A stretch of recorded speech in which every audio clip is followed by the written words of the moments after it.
Hi, I'm Shannon Peck, and Scott Peck, co-founder along with me of TheLoveCenter, and I are talking about the journey to real love. Now this is a really big subject. Love itself is a huge subject, and the journey to love is another subject, and real love is another whole subject. But I'd like to just troubleshoot two main areas here that come up in my healing practice so often that create so much struggle and suffering for people. First of all, real love is where you can love yourself. So how good are you at that without any shame or judgment? I mean, honestly, how good are you at loving yourself? Can you speak up? Can you set boundaries for yourself and say, no, I prefer not to do that today, but what about another day? Or I prefer not to go out with you. Or, you know, setting boundaries means yes and no means no. It means you're directing things according to meeting your needs. And so how well are you meeting your own needs with yourself and with others, and speaking up about what your needs are? I think that's a really important part of loving yourself. And another part of loving yourself is basically treating yourself as though you have value. Can you name right now what your value is? Why you think you have value on earth? What you carry around as your value? And really try to go past your education, all your degrees and expertise and things and skills. Just think about your heart's value, your value, who you are, that value. What do you carry in your heart? Because that's what I consider to be who you are. So how's that for value? You know, loving yourself means you love yourself well enough to express who you are.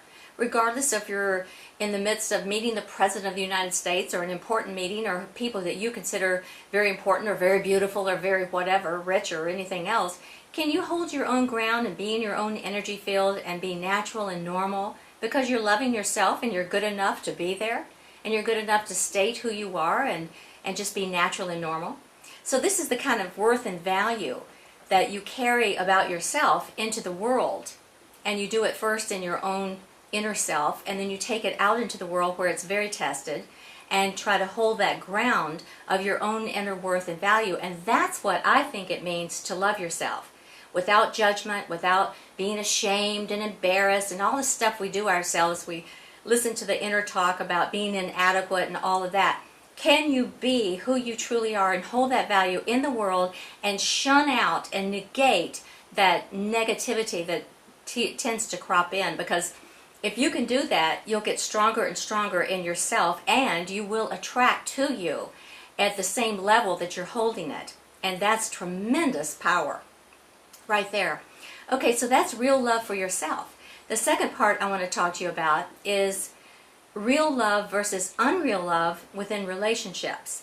And I've seen a tremendous amount of suffering from really loving people who love someone who's not quite as loving to them. And perhaps you've been in those relationships. For some reason, we desperately want to be approved of by the person we've picked out that we want to love us, and so then we start compromising. And of course, any relationship has compromise. You want to get along, you want to have harmony, you go with the flow, but to what degree you're compromising? Are you compromising your soul?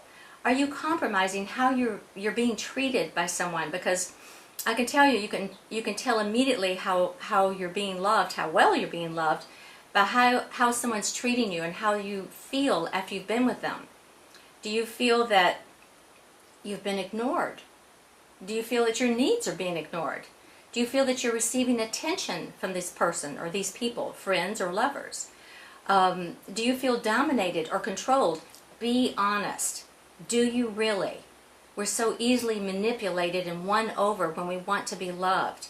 But so often I see people, and I have to call it out, I see a domination factor, I see a disrespect factor, you know, and really be honest with yourself and look honestly into your relationships and see how well they measure up. Is it real love? Or is it just something you call love because they say I love you? But that might not necessarily mean that you're really receiving the love that is being declared to you. And that's really important. So this might require you to think through things and break some old patterns, some new patterns, and set new patterns. New patterns that are going to serve you and the other person as well according to real love. Now let me tell you what real love looks like. Scott and I write about it in our books on love skills. They're all there. And The Love You Deserve, that's a book, and all the standards are there. And real love begins with friendship. And so, how does a true friend act? A true friend acts with kindness and respect and with gentleness towards your soul, towards your dreams, towards the things that your needs, towards what's interesting to you. A true friend is caring and loving.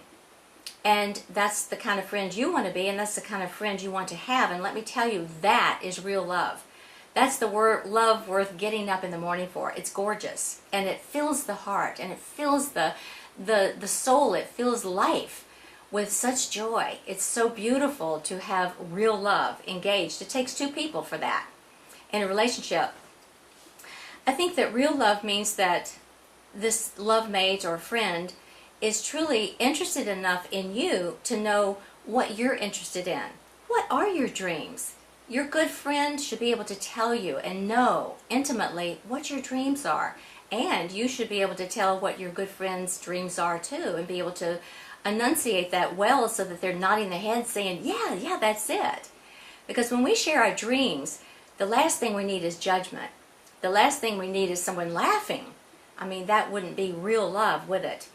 Real love holds so tenderly, so caringly, those precious God seeds within each of us that is destined to bloom, and we all need that encouragement.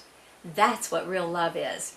So there's lots more to say on this subject. Scott's going to share with you too, and we wish you well in all of your real love on that journey.